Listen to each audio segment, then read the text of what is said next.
নমস্কাৰ ছাত্ৰ ছাত্ৰীসকল, মই আজি তোমালোকৰ বাবে এটি নতুন পাঠ লৈ আহিছোঁ। পাঠটিৰ নাম হৈছে সম্পদৰ সংৰক্ষণ। তোমালোকে তোমালোকৰ পাঠ্যপুথি আমি আৰু আমাৰ পৰিৱেশৰ পঞ্চম পাঠটি উলিয়াই লোৱা।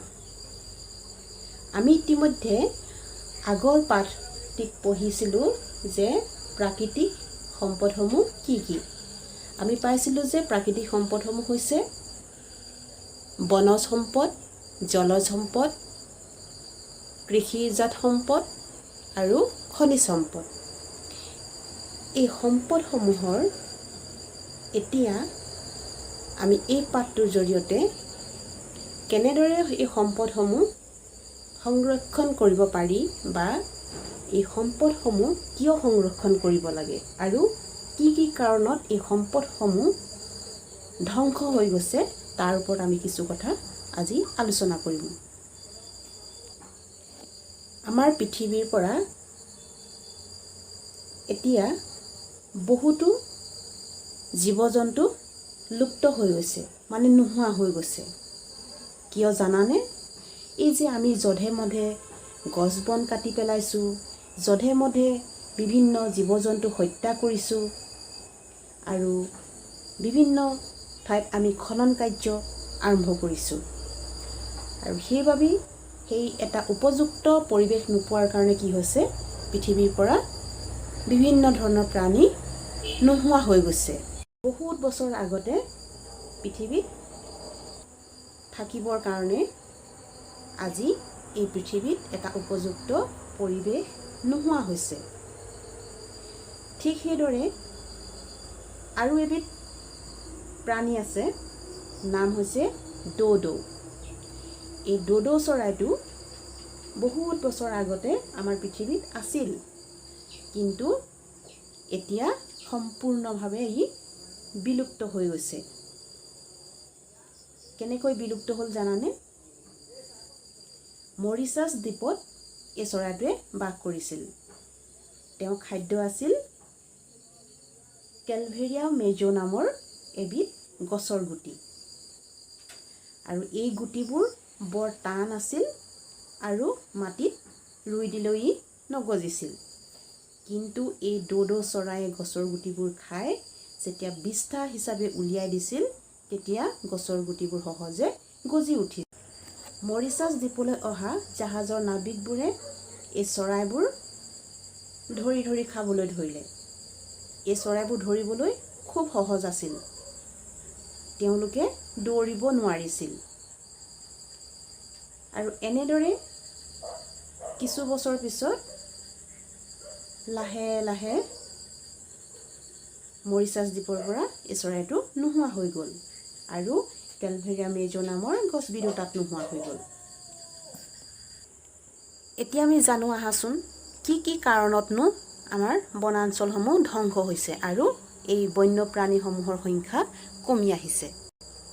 মানুহৰ জনসংখ্যা বৃদ্ধি পাইছে আৰু তাৰ লগে লগে কি হৈছে, আমাক খাদ্যবস্তু বেছিকৈ প্ৰয়োজন হৈছে, পিন্ধিবলৈ কাপোৰৰ প্ৰয়োজন হৈছে আৰু থাকিবৰ বাবে ঘৰ এখনৰো চাহিদা বৃদ্ধি পাইছে। ফলত কি হৈছে, মানুহে হাবি বন ধ্বংস কৰি নিজৰ থাকিবৰ কাৰণে ঘৰখন বা ব্যৱসায় কৰিবৰ কাৰণে বিভিন্ন ধৰণৰ উদ্যোগ আদি গঢ়ি তুলিছে। দ্বিতীয় কথা হ'ল, আমি যে যধে মধে গছ বনবিলাক কাটিছোঁ, তাৰ ফলত কি হৈছে, বিভিন্ন প্ৰাণী যেনে এটি খৰ্গযুক্ত গড়, নল গাহৰি, বনৰীয়া মহ, লাজুকী বান্দৰ, সোণালী বান্দৰ, দেওহাঁহ, কাছ আদি পৃথিৱীৰ পৰাই বিলুপ্ত হ'ব ধৰিছে। তৃতীয় কথা হ'ল, পাহাৰৰ হাবি বন কাটি মুকলি কৰি ঝুম খেতি কৰা হৈছে। এতিয়া আমাৰ খাদ্য হিচাপে আমি খেতি কৰোঁ, নহয় জানো? আৰু খেতি কৰিবৰ বাবে আমাৰ মাটি কমি আহিছে, যিহেতু জনসংখ্যা বাঢ়ি গৈছে।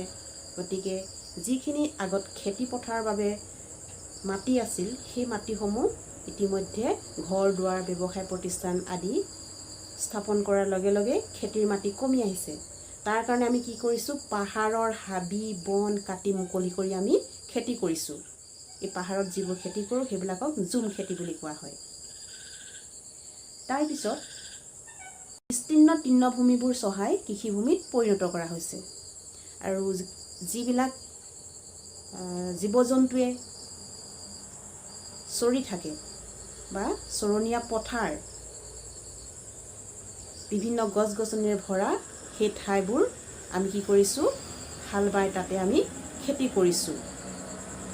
অৰ্থাৎ জীৱ জন্তুৱে সেই ঘাঁহ বনবোৰ খাবলৈ আহিবলৈ নাপায়।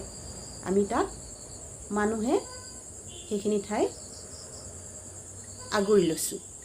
তোমালোকে নিশ্চয় দেখিছা বন্যপ্ৰাণী যেনে হাতী আহি আজি আমাৰ ঘৰ পায়হি। কিয় জানানে? তেওঁলোকে মুকলিমূৰীয়াকৈ চৰিবৰ বাবে আজি হাবি জংঘল নোহোৱা হৈ গৈছে। সেইকাৰণে তেওঁলোকে আজি আমাৰ ঘৰ দুৱাৰ ভাঙি অনিষ্ট কৰিবলৈ বাধ্য হৈছে। কিয় জানানে? আজি গোটেই হাবি জংঘলবোৰ কাটি আমি নিজৰ স্বাৰ্থৰ কাৰণে ব্যৱহাৰ কৰিছোঁ। আমি জীৱ জন্তুক থাকিবলৈ এটুকুৰা ভাল মুকলিমূৰীয়া এটুকুৰা ভাল ঠাই তেওঁলোকক দিব পৰা নাই। তাৰপিছত জলাশয়বোৰ আকৌ আমি পুতি পেলাইছোঁ, য'ত মাছ কাছ ঘৰিয়াল ইত্যাদি বাস কৰে। সেই ঠাইবোৰ জীৱৰ আৱাসভূমিবোৰ কমি আহিছে। আজি যিকোনো জীৱ জন্তু আমি হত্যা কৰি ব্যৱসায় ভিত্তিলৈ লৈ গৈ আছোঁ। এটা যদি গড় হত্যা কৰোঁ, আমি গড়ৰ খৰ্গ গড়ৰ ছাল আদিৰ পৰা আমি বিভিন্ন ধৰণৰ বস্তু তৈয়াৰ কৰিব পাৰোঁ। ঠিক সেইদৰে গৰু বাঘ সিংহ ময়ূৰ আদি সংখ্যা কমি আহিছে। কিয় জানানে? সেইবোৰ আমি হত্যা কৰি আমি নিজৰ স্বাৰ্থৰ কাৰণে ব্যৱহাৰ কৰিছোঁ। গতিকে আমি এতিয়া দেখিবলৈ পাইছোঁ যে গছ গছনি থাকিলেহে আমিও থাকিম বা জীৱ জন্তু থাকিলেহে আমিও জীয়াই থাকিম। এই কথা আমি পাহৰি গ'লে নহ'ব।